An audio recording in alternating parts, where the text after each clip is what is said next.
How you doing, guys? This is Omar from M3xicanmods channel. New channel starting up. Just thought I'd do a few modifications and start showing them on YouTube. Give other people examples on how to do the work properly.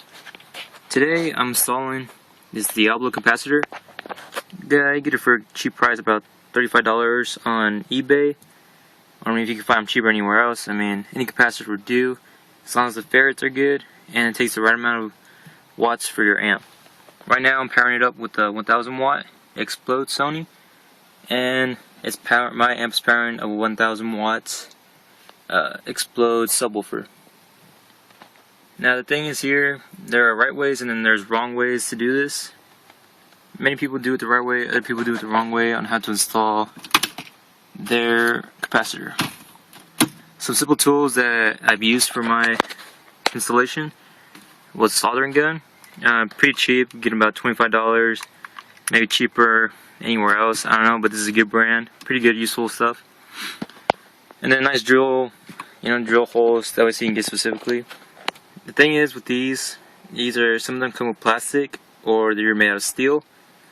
Not steel, my bad, sorry, metal. But the thing is, if you get the plastic one, try not to screw in the screws a little bit too much. You could damage the plastic, causing it to break or leave a little crack, which will eventually break and no time soon.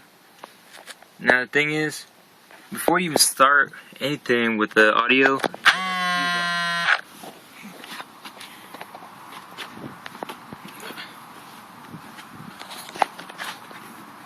just gonna go and connect this in.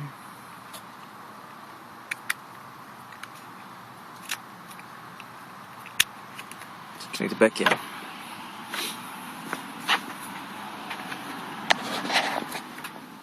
Once you have that off, it's time to start doing the easiest step. Capacitor is one of the easiest things to set up. You really don't have to run any wires from anywhere from underground. If you already have an amp installed, you should have the wires hidden for you. Everything should be ready and set up for you. This is the power terminal wire. Basically what you're going to do is grab this light bulb here, connect it on the edge of the power supply, and connect it with the original power supply.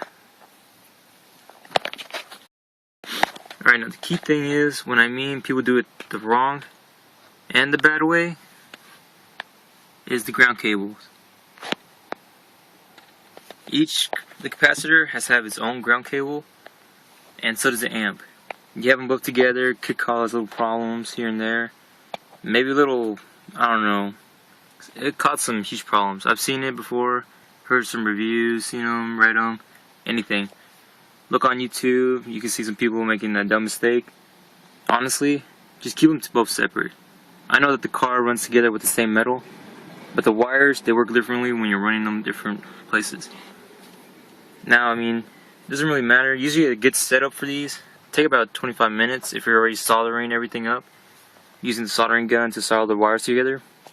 These wires right here, I just had to get new extra ones from AutoZone for about $9. Already came with the little, I don't know what to call these, but those screw knob things, whatever. Once you solder them, just find a good ground supply, ground them down, find a perfect place for your setup. Remember guys, keep it kind of classy, not too much. But if you want to show out, go ahead and show out and put it however you want.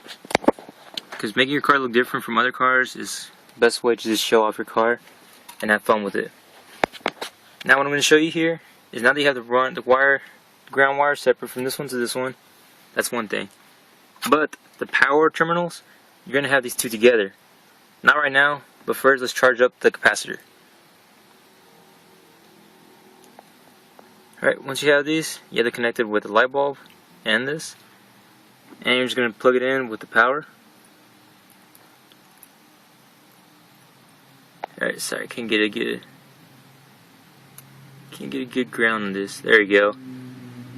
Right now it's on low. What you want to do is let it charge up, let the light bulb dull out, let it a little bit, and there we go. Now you have it done, you fully charged up your capacitor. And what you want to do now is, first you always want to put the power cable to the amp first into the screw. and then put it under this power supply. Connect those two in, and you should have about the same power that you had before when you charged it up.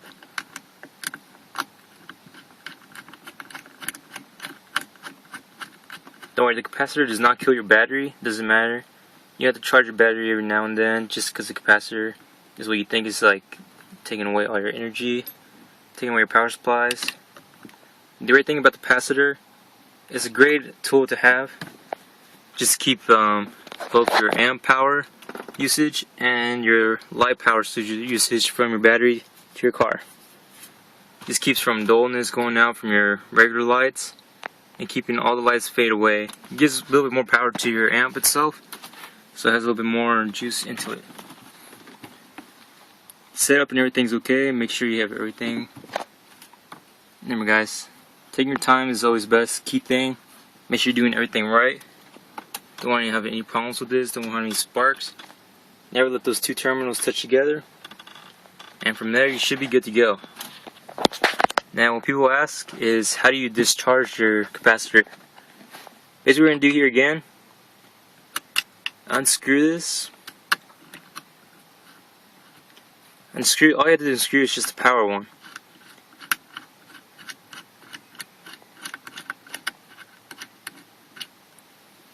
Unscrew that wire off and use the same light bulb that came with your kit. This is fully recommended. You don't want to lose this. Keep it with you at all times. Doesn't matter where you keep it. Just a nice spot where you remember where you have it. Touch both the ground and the power, and it will light up again. And it just drains your full battery. That's all it is to it. Thank you guys for watching. Subscribe and like.